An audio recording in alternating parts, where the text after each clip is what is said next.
So we had 24 people register. We have 18. I'm going to call this a critical mass. And I'm going to say, welcome everyone to the meeting of the official scoring research committee of SABR.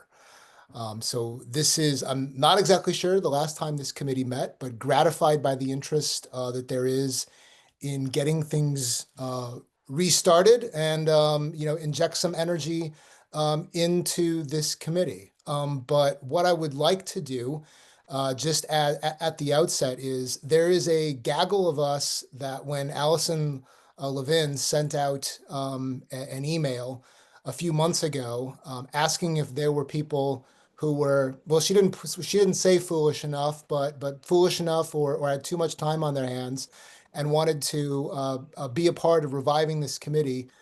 There were five of us that raised our hands to do so. And so I just wanted to give a moment for my colleagues on the, I don't know if we're the executive committee or the gaggle, but whatever we are very enthusiastic about getting this going again. Working with all of you. So what I would like to do first is hand over to my co-chair, Chris Hard, so that Chris can say hello. Good evening, everyone. My name is Chris Hard. I'm a member of the Halsey Hall SABR chapter, which is in the Twin Cities. I want to thank Stu and Brenda for showing up and being supportive to a fellow Halsey Hall member. Thank you both. Stu has a wealth of experience in scorekeeping, and it's great to have him here. He couldn't do it without Brenda. I know that. So thank you both. I enjoy keeping score at the game. I know it's kind of a dying art for some of those with us that have as many gray hairs as I do. And so thank you all for showing up to participate in this. And with that, I'd like to introduce the other three members. John has already introduced Liz. Alan Tate is on the committee with us, and Philip Groen is on there as well. So Alan, can I invite you to introduce yourself? Yeah, thank you. Alan Tate, I'm chapter leader, Hammonds Point up in, I'm in Niagara region, we serve the Toronto area, so bring a little slight international flavor, so to speak. I'm really enthused about the committee. What I really like about it is I find that interest in official scoring keeps one engaged in the rules and the knowledge and that. Stats are wonderful, but it's good to be able to watch the game and test your knowledge, see when the unusual play occurs, what happens. In the first newsletter, I'm the one with the official scores table. Little idea how to, I explored that with Liz. What I'm hoping is by exploring some interesting plays that it'll generate some dialogue because as members, you're important consumers of work that's done, but it's also good, especially for our younger members, to break the ice and get used to commenting a little bit, doing a little bit of writing, just get comfortable. And I'm hoping that that part of the newsletter will generate some dialogue and it'll just strengthen the community that we have here in our interest in official scoring. Okay. Thank you, Phil. I'm sorry. Thank you, Alan. Phil, can I ask you to introduce yourself? Sure, Chris. Thanks very much. And thank you, everybody, for showing up this evening. I'm Phil Groney, and I was a lapsed SABR member and came back into the fold a couple of years ago as we moved down here to Central Virginia. So I'm part of the Central Virginia chapter. And I've been scoring since I was young. I grew up around the Cincinnati Reds, so I was right in the heart of big Red Machine territory. So scoring the games was a nightly passion. And then, like Alan, I evolved, and as I was, my son got involved in Little League, so I was an official scorer for Little League tournaments, and I also took on some scoring roles for high school baseball in an official capacity. And what was interesting is you think the rules are different at all these levels, and it affects how the scoring is done. And one of the things that I'm interested in as we get this enterprise underway again is the influence of one on the other in both directions. How scoring over time affects rules and how rules affects scoring and the perception of scoring by fans or players or those around the game. So again, thank you all for supporting getting the committee underway again. And I'm looking forward to working with my colleagues on the committee as well as everybody else here to do I think, some really interesting things as we go forward. So thanks a lot. Thank you, Phil. That's nice of you. We wanted to start with Liz's presentation. Oh, hey, Chris, can I jump in for a sec? I Please just do. realized that for those of you who don't know me, my name is not Saber Virtual, as it is appearing. So I just, although that would really show some dedication. That certainly would. If you change Saber. your name to that, that would be kind of cool. Yeah, yeah. Maybe you'd get free membership. It could work out that way, but I am John Bauer. With Chris, I'm the co-chair of the group. And like many of you, I'm, like all of you, I'm a geek for baseball. Like I'm sure all of you as well. I like keeping score at games. I'm a lawyer by vocation, but a baseball historian and not by avocation. So things like rules and the application of rules to baseball is where my worlds collide, and really looking forward to working with everyone and hearing your ideas and how we move forward. So, Chris, thanks for letting me take the mic back over to you. Thank you, John. My apologies. I know you kicked it off and I thought you added something there already. Liz is presenting at the women's conference coming up here in a couple of weeks, and we're fortunate to get a Amy's sneak got peek. my book, if you can see her. Okay. Liz has done such a great job at creating scorebooks. She creates scorebooks. I don't know if many people buy a book or just show up to the ballpark and hope to find one at the scores at the gift shop or the team shop. I use Bob Carpenter's scorebook because that's what I started with. Or if you have a blank generic one that you got at Dick's Sporting Goods or whatever sporting goods store you have near you. But Liz does a great job at making her own scorebooks. And with that, I'm going to ask Liz to please present and we'll go forward from there. Trying to figure out why is it okay. Yes. Okay, it's asking me to change my system settings. Oh, you may have to allow your settings to share. There it is. I thought I actually had it on already. While Liz is doing that, I'm going to vamp for a couple of minutes. It's gonna make me quit and reopen, so I will be okay. back. All right. So this is the vamping part. We had just in terms of what we're trying to do and is the five of us talked about what we wanted to accomplish. I just wanted to say like the goals that we had since I had that on the agenda. I mean, the fact that this meeting is happening is the accomplishment of goal number one. So there are 200 SABR members who are, whether they know it or not, but they would have had to have done something at some point, whether they know it or not, they're considered members of the scoring committee. So that is actually a very nice base to begin from. And we wanted to tap into that group in order to really just relaunch this. And so what I think you'll be hearing from us, what we want to do is hear from you about the kinds of things we should be doing. Tonight's a night that seems like it's very much a scorecard theme, probably because what interested us in this was the fact that we're the geeks at the ball games who like to keep score, but there's so much to scoring and scoring research. And so there will be, there will be more to come, and look forward to, maybe launching some research projects in the future. So with the presentation being up, I can stop vamping now and hand it back to Liz. You guys can see it? Yes, we can. Okay, so as you guys know, I'm Liz. I've titled this presentation Diamonds in My Eyes, the Past and Future of Keeping Score, and I'm focused more so on the scorecard design, but also, the whole, aura of keeping score. So, why is it? So just a bit about me. I was born and raised in Maryland. I was raised in a split household. Do not ask me to pick. I am both an Orioles fan and a Cubs fan equally. Um, and then I went to Bradley University.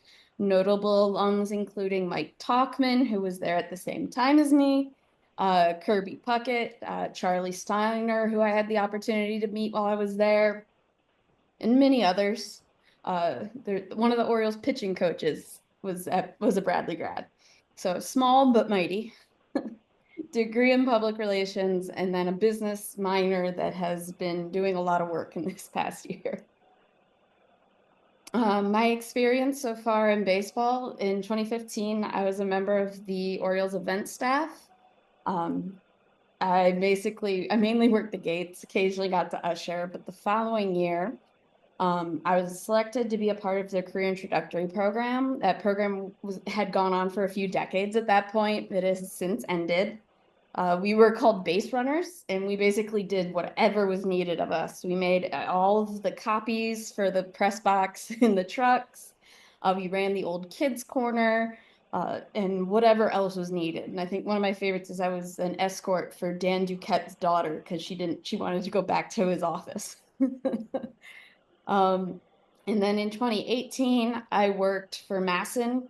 It was considered freelance, but I worked pretty much every single Orioles and Nationals road game on the pre and post show. Normally either behind camera or stage managing. Occasionally got to log a game, which is kind of like scoring, but it's with video. And then last year is when I first started selling my scorebooks, and then I kept working on it and I kept hearing more things. So I decided this past year to make it a full business.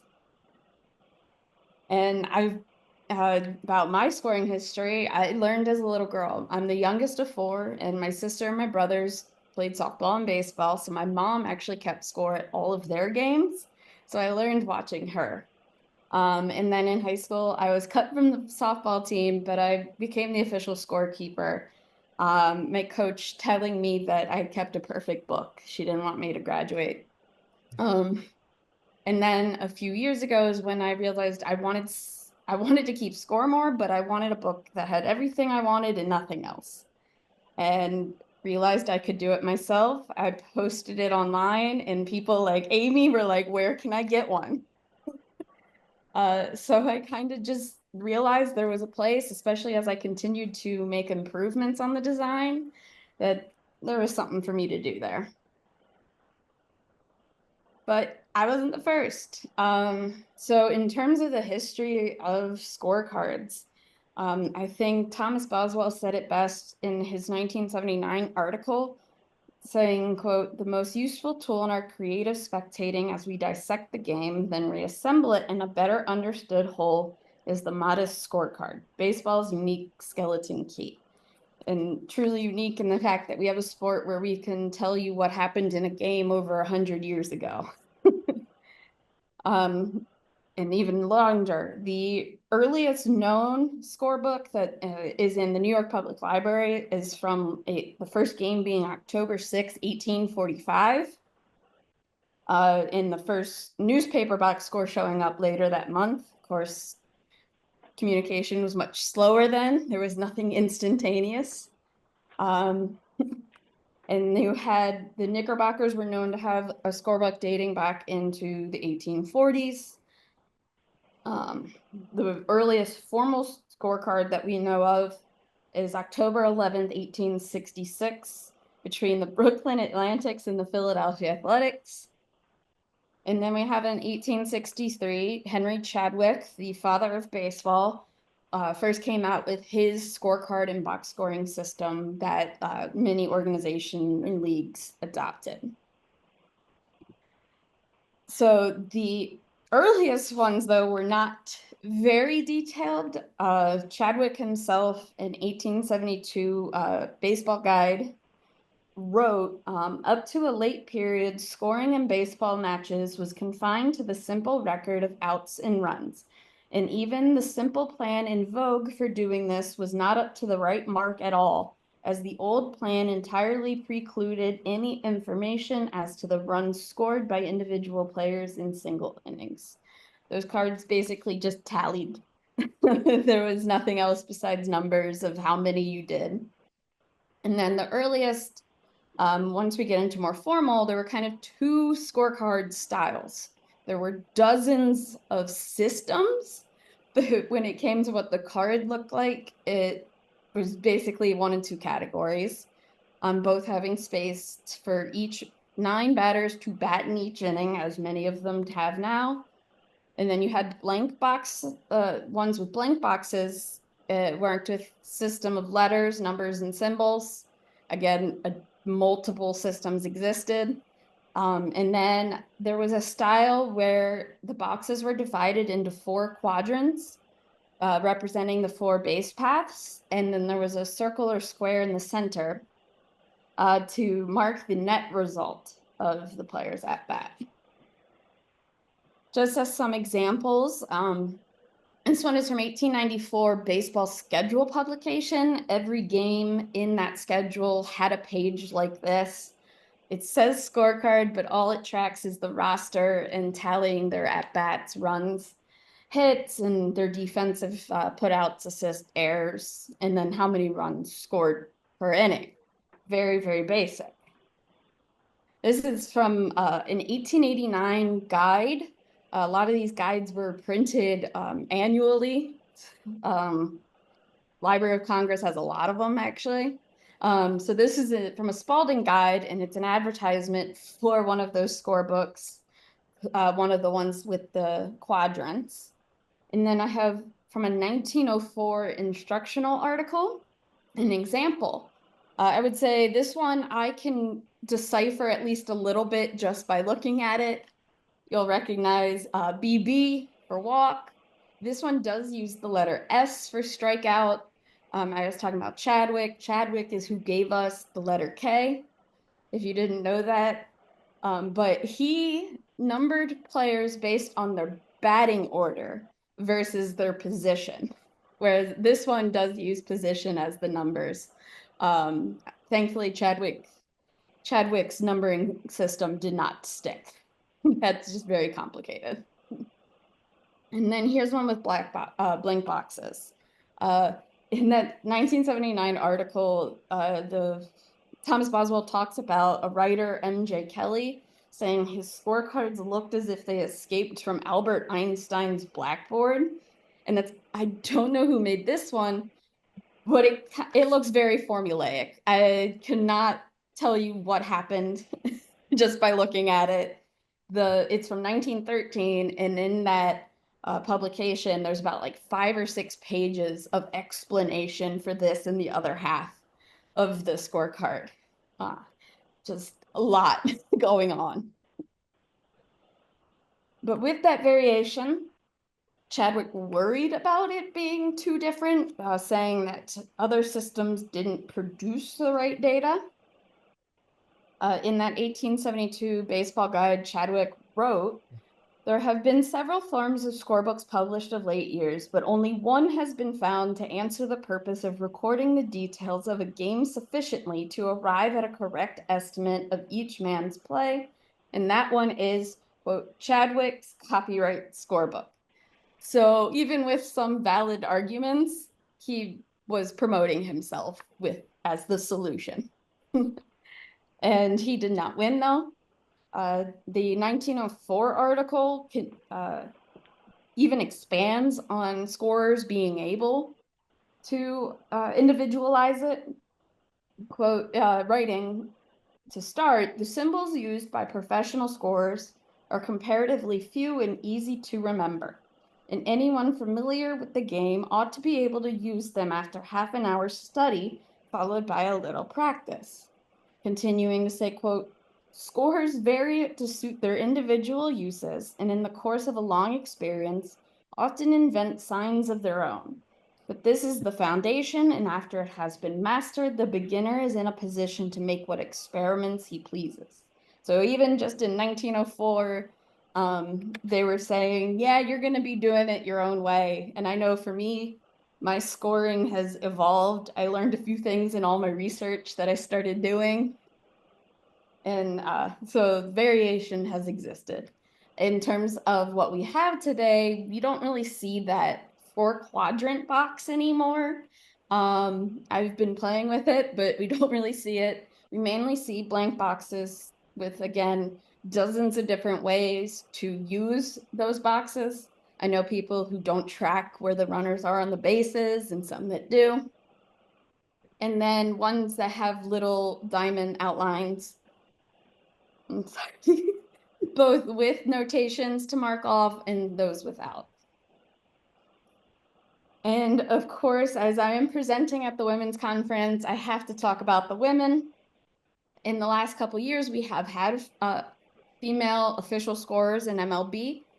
I would say if you went to any Little League game, you would see a mom keeping score. And they've been keeping score from the beginning. 1882, 1891, Alyssa Green Williams was the official scorer for Chicago's NL club, and it was referred to as the NL club, so I guess not yet the Cubs. But she concealed her identity by using the name E.G. Green. And then in South Carolina, Martha Boynton Reynolds was the official scorer for the club that her husband managed and pitched for. My favorite fact that I've learned is, while not an official scorer, First Lady Grace Coolidge was known to keep a perfect scorecard. She went to as many games as she could. She would stay at the presidential box long after her husband had left. And she kept all of her scorecards, which I hope one day I can find one. And then one of the first female owners of baseball, Helen Schuyler Britton, had a ladies' day in 1913, and part of the promotion was to actually hand out scorecards with flowers to the women in attendance. And then my role to play. What am I doing here? This quote from 1904 really sums up one of the reasons I keep score. For a true lover of the national game, the system is worth knowing, if only for the glorious memories it has the power to arouse. And those of you who keep score probably know, if you keep score, you're going to remember it better. And kind of the goals I have going right now, both with the committee as well as my business, is I want to introduce keeping score to those younger generations and reintroduce it to older generations. Just from my own experience, the comments I get when I'm keeping score range from, I never knew you could do that. Oh, I never learned how to do that. And then I get a lot of, I haven't done that in forever. And I go to a couple of major league stadiums in a season. Philly, you walk in, guy right there is selling you scorecards and programs. But when I go to Camden Yards, which I've been going for over a decade now on a regular basis, they don't sell them anymore there. You can find it if you know where to ask, but there's nobody where you walk in and say, get your program, get your scorecard. So I can't imagine the number of people whose first time keeping score was buying a program and being handed the golf pencil. So I kind of want to help bring it back and get it into more people's hands, make it a part of being at the ballpark. There was a 1914 article titled Pleasure and Profit of Keeping Score, and they wrote, quote, if they will only learn to keep a detailed score of the games, they will find baseball a more fascinating sport than they ever dreamed. And they will find that they are really becoming familiar with the game of baseball and enjoying it as they never knew it or enjoyed it before. And I would say one thing I always want to do is grow the game. And if somebody comes to the game and then learns to keep score, they could fall in love. And the Orioles used to print on their scorecards here, warning, be careful, scoring a ball game can be habit forming, proceed at your own risk. And it's true. And then part of it, one of my goals is to let people score however they want, accommodate any of these scoring styles. I've kind of taken on there is no right way, there is no wrong way, there's only your way.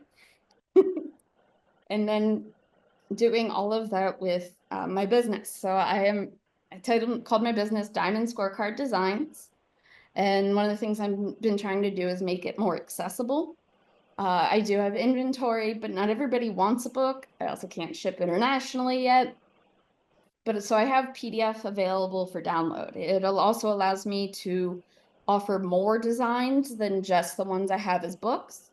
And people can either print it out or they can even use it on their tablet, which is very nice. I'm also working on a low vision design. I work in disability services right now. My sister is an optometrist who specializes in low vision. So I kind of used a lot of the information to work on something that would allow more people to keep score. Blindness and low vision is a full spectrum. So I wouldn't be able to work for everybody. If I knew how to make a Braille scorecard, I would. But that's one thing I've worked on. And then I offer custom designs. You can order a custom just with a custom cover or a custom number of pages or a design I don't keep in stock. But I have had the opportunity now to do 2 fully custom scorecards in books. One was a Padres fan who said he was looking for something custom and found me. And then I just did a collaboration with Joe Posnanski for his blog subscribers. He's going to have a scoring day event. And we kind of did something based on that mid-20th century ballpark scorecard. And I had a lot of fun reviewing all those on eBay, trying not to buy them all as well. And I had Easter eggs, if you didn't notice. All but 2 of my slide titles were Taylor Swift references. Because at the beginning of last year, I started making bracelets for Orioles games, and it was inspired by the Eras Tour. And I was also packing those first few orders. And I just was like, I'm gonna put some bracelets in these orders. And now it's kind of like my signature. Every order will get a bracelet. You can tell me your favorite team, your favorite player, any phrase. I just had a guy ask for a fall wrist bracelet. That was fun to kind of do. But you don't have to. You can say no.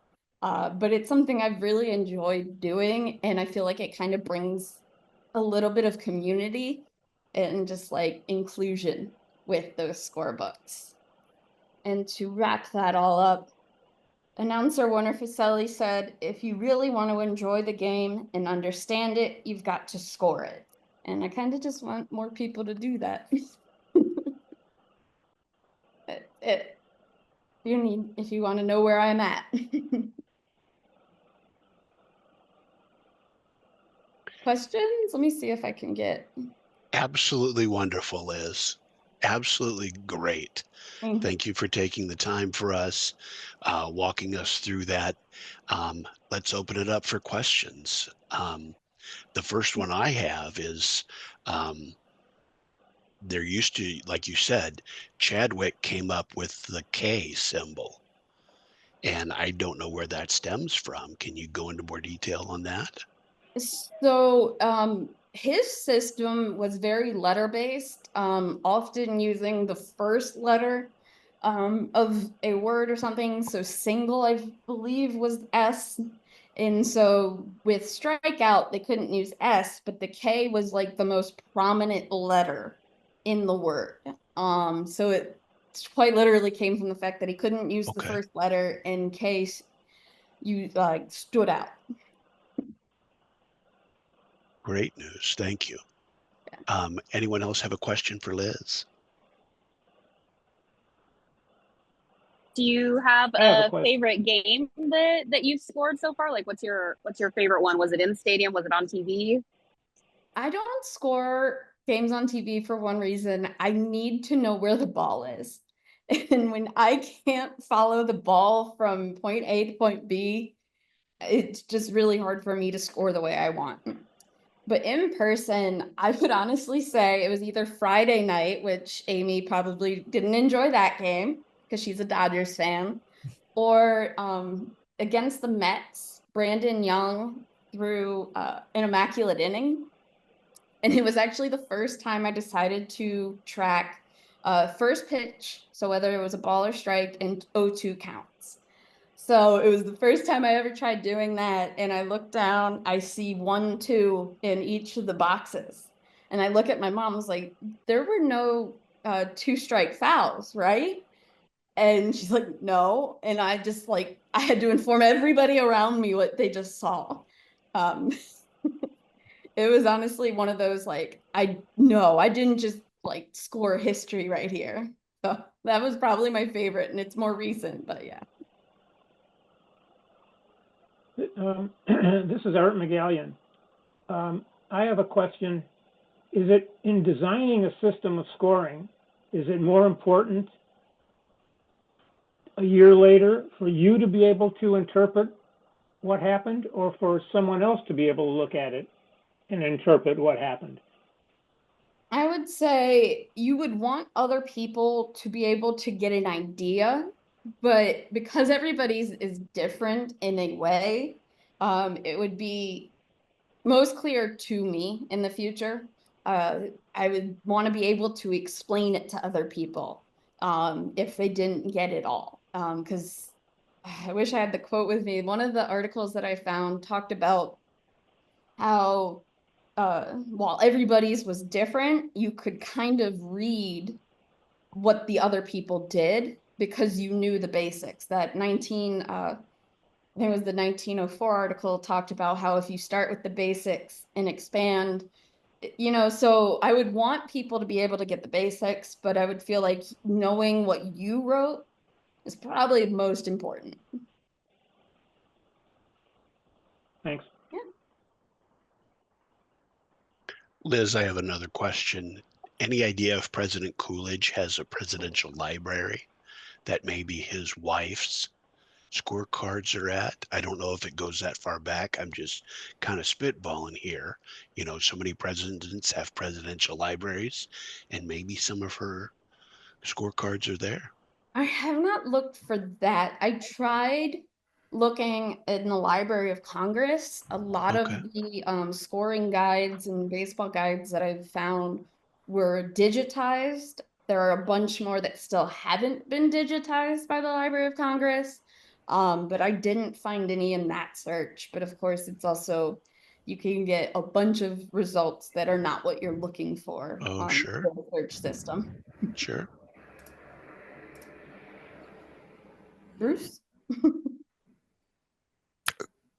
Coolidge's library is administered by the city library in Northampton, Massachusetts, the Forbes Library. There is no standalone facility for his library. And the reason I know this is Coolidge was the mayor of my hometown at one time. Okay. You can contact forbeslibrary.org, I believe, if you have an interest in finding out if there's anything like that in his papers, and they should be able to research it for you. Their library over the years has been very accommodating if you ever wanted to get into something like that. Thanks. Yeah. Hey, Liz, I think you had mentioned that, as you were researching ways in which people scored maybe a century ago, there were some things that you picked up on and that you adopted for yourself. Can you share a couple of examples of what our baseball scoring ancestors taught you that you decided to import into your own scorekeeping? So one of them was the tracking of the first pitch and the 0-2 counts. I am not somebody that's going to track every single pitch, because if there's like a 10 pitch at bat, I'm just like, no, I just track the count. And that was one of them. And one thing I kind of did already was I would draw ball trajectory. So I used a different color pen, and I would try my best to kind of show where it went. And in what I was seeing in some of the older systems, was they literally, well, not as specific as I was trying to do. They would alter the symbol they used for the hit to indicate what left field, center field, right field, and they would arch the line if it was like a fly ball, and it would be a straight line if it was like a line drive. And so I kind of adjusted and tried to do that more in terms of sometimes my lines would be straight, sometimes they'd be curved, but try and actually do it based on how the ball was hit in that direction. Thank you.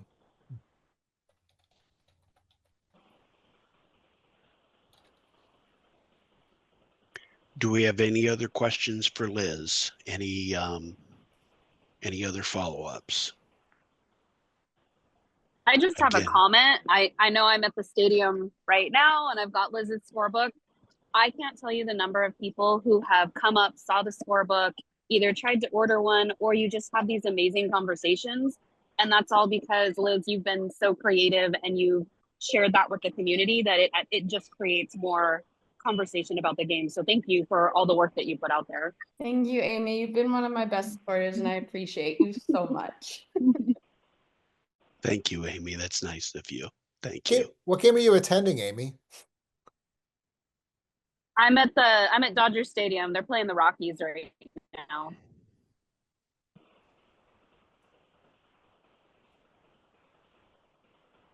I would say in terms of being talked about, like I keep score, and often I'm with my mom and she'll keep score with me. I mean, she's who taught me.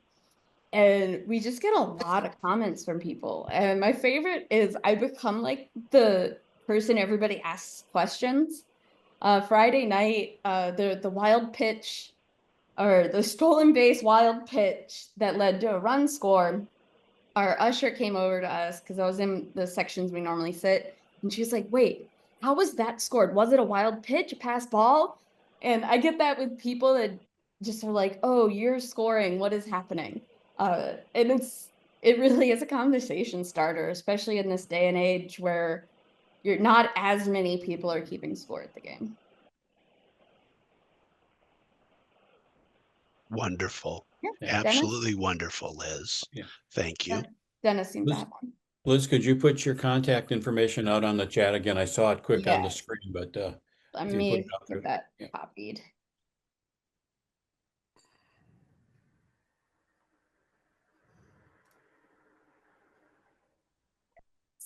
Thank you. Well, with that, again, I want to say thank you for Liz for sharing all that and putting that hard work. I have to admit, I didn't recognize the Taylor Swift Easter eggs in the titles, but I'm glad you clued me in on that. With that, I'm going to ask John to take back over.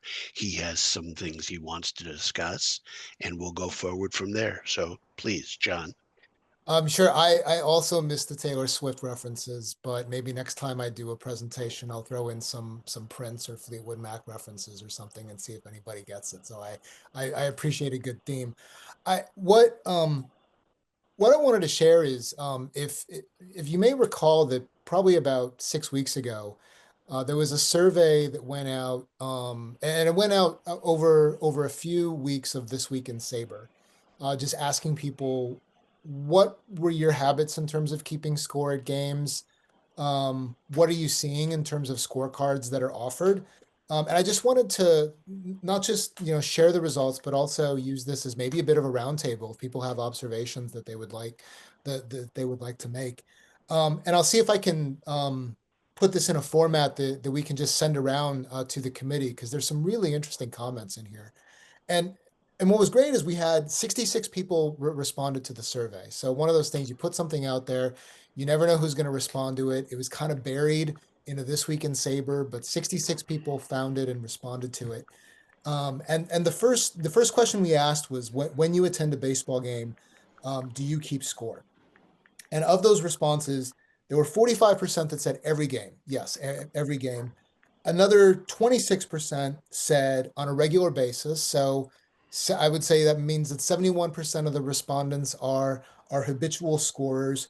A quarter of the people said only occasionally, And then 5% said that they rarely or never keep score. So what I appreciate is that even though they never keep score, they took the time to fill out a survey on scorekeeping habits. So that way we have we have maybe a representative sample size. But just anybody want to make some observations about your own scorekeeping habits at games?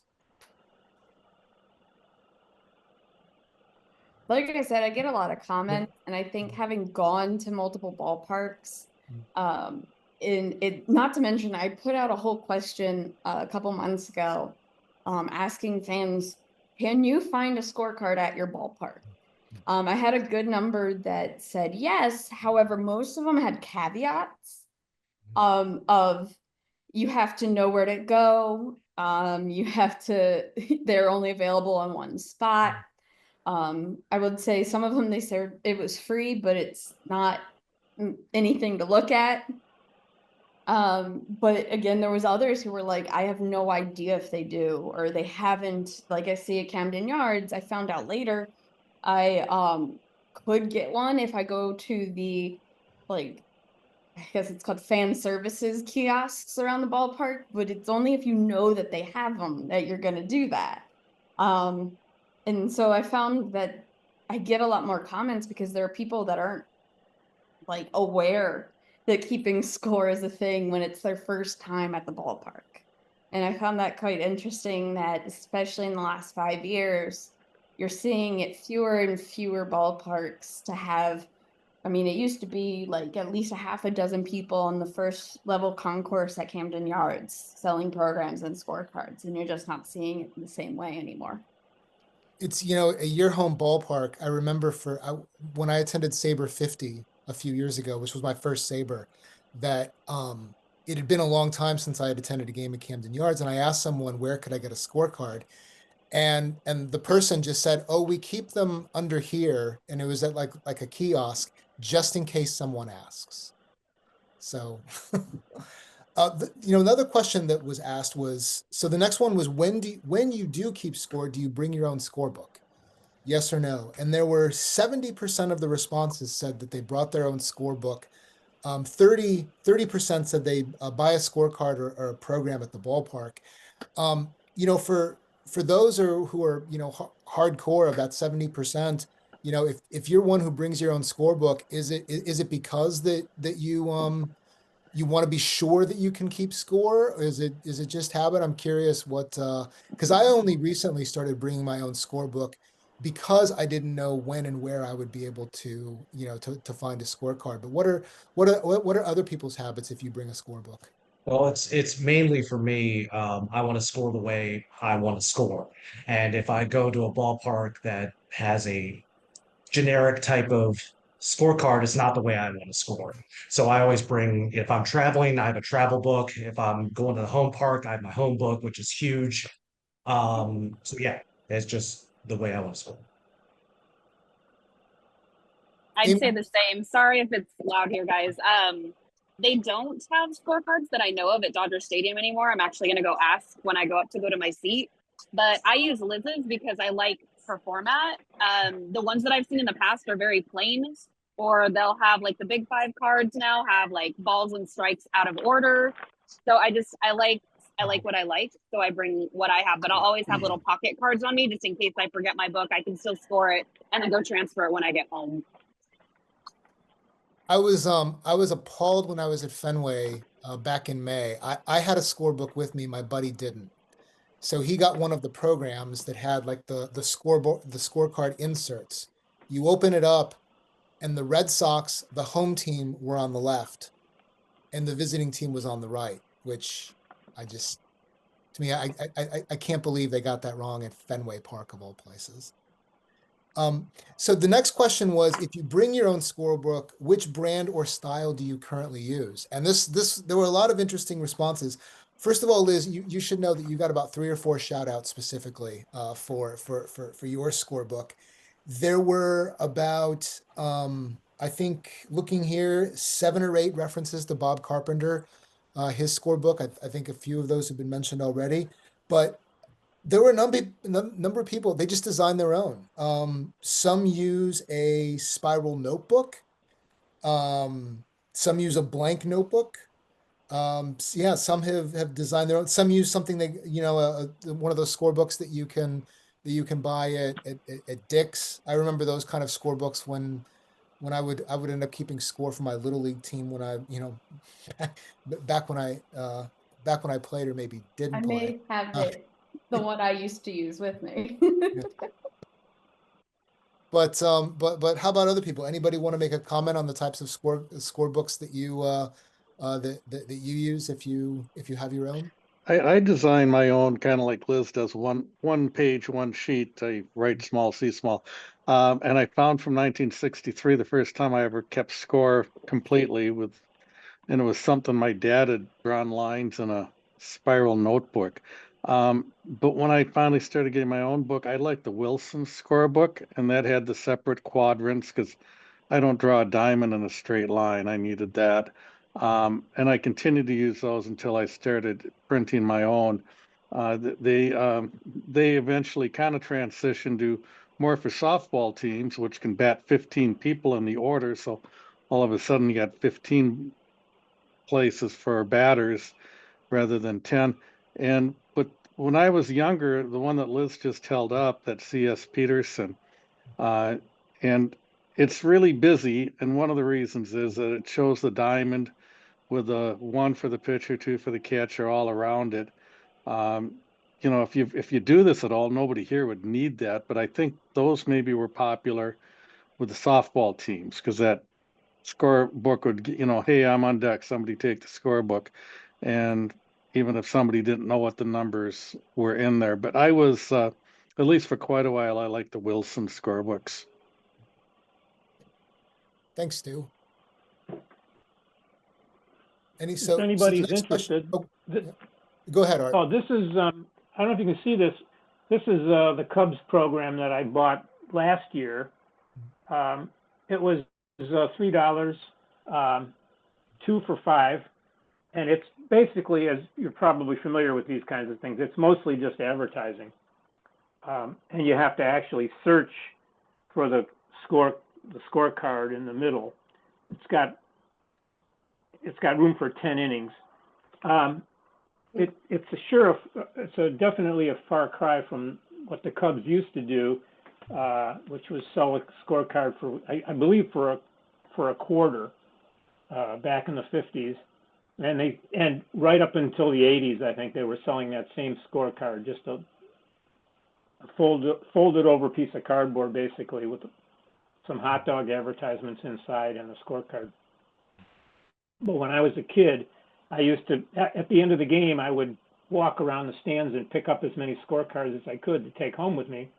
And what I found was a lot of them, nobody had kept score at all. They had just bought it because you need scorecard to tell the players, right?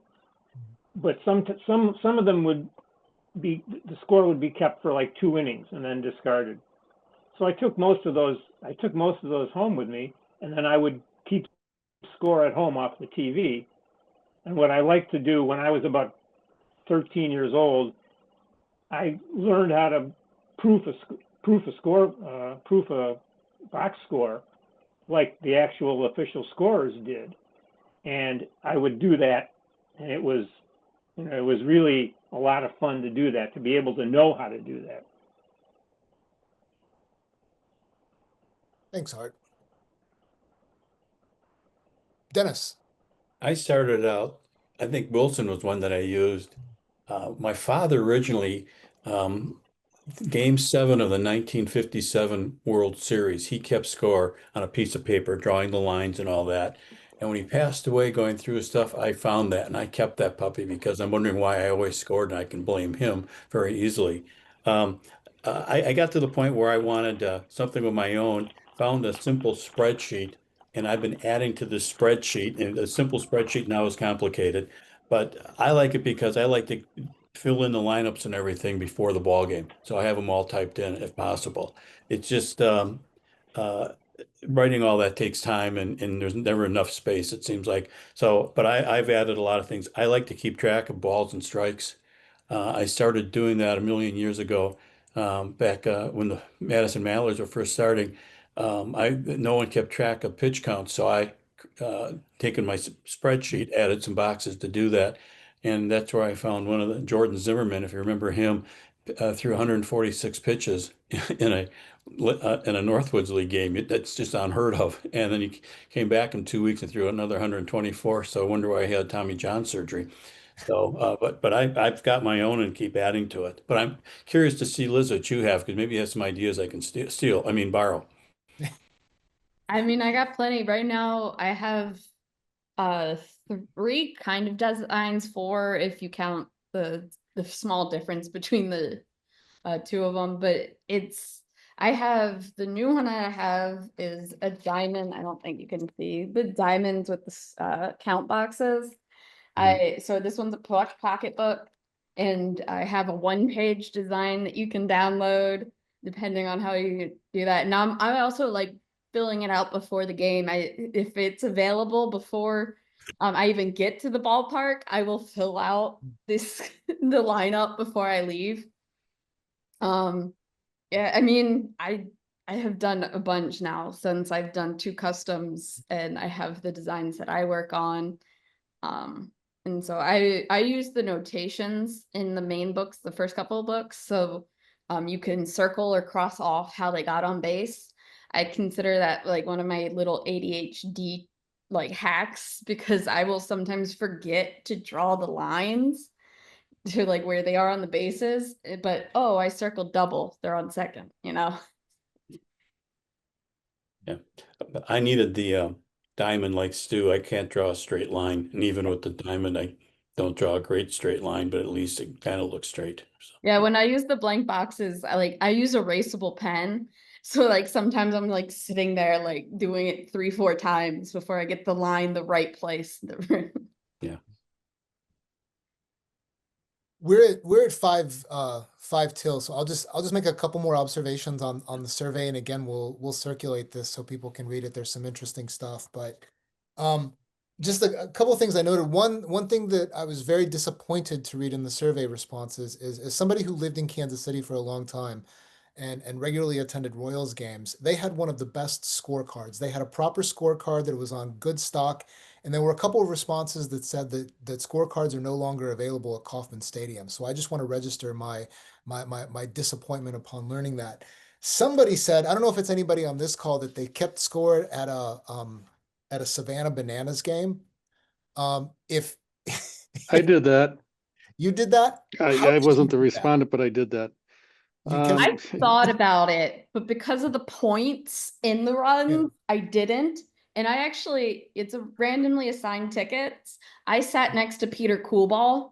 If you guys know him, he's the Baltimore SABR chapter president. It was like randomly assigned, and I'm sitting next to a SABR chapter president. So. You don't have to worry about hits or errors. Trick plays. I was working the scoreboard for them, and they would tell me, put up a trick play for the, but I don't know. I'm just so used to doing it that it's a little different, especially since they have 10 batters, but I don't know. Maybe that just speaks to the addiction of doing it. Stu, if you have that scorecard, I'm sure you're the only one who would love to see it. I'll do that. I can scan it. Awesome. Scan it, and I'll I think I already have. I'll email it to you tomorrow, or remind me, John, if I forget. Perfect. Thanks. I'm gonna pause the roundtable there, because although I don't think there's anybody coming up coming after us, I want to make sure that somebody else doesn't close down our meeting. So I'm gonna hand it back to Chris to wrap things up. And we're getting kind of an action scene. Chris is moving, but all right. Thank you, everyone. Thank you for participating. Thank you for your eagerness and your willingness to be involved. Thank you for taking the time for everyone else. You're only as good as the participants, and we had great participation this evening. So thank you, everyone. If you have questions, please ask one of us. If you have ideas, we're all open to hear it. We're all open to find out more information. So please share that. We probably won't have another meeting until after the new year. with December and the winter meetings, I just don't think the holidays, I don't think a December meeting makes sense. I think a January meeting, maybe kick off the new year with something. And please bring your suggestions. Any questions before we wrap up? I would just put in a plug. Let's find a way to engage through the message boards. It's a bit new to me, but if we were all interested enough to join this meeting, maybe we can keep the conversation going through the message boards. Sounds all right. Yeah. Thanks. Thank you, Mike. Yeah, I haven't been to a major or a minor league game since 2020 when spring training games were affordable. But generally, because of my scoring for West Michigan from 94 to 2009 and scoring at the National Baseball Congress World Series, where I finished my 42nd year, I've been experimenting with making my own card, my own score sheet. And I have found that between the traditional and the project score sheet, I think Liz is right. There isn't really a perfect one. Although I have to chuckle that the project score sheet system met its match when we started having the ghost runner to start extra innings. Oh, sure. Sure. And that's something we can discuss as well. So with that, I'm going to invite us to wrap up this meeting, conclude for the night. Thank you again, Liz, for that great presentation. Thank you. Thank you. Hope you have a wonderful evening, all. Good night. Good All night. right, Night, everybody. everybody.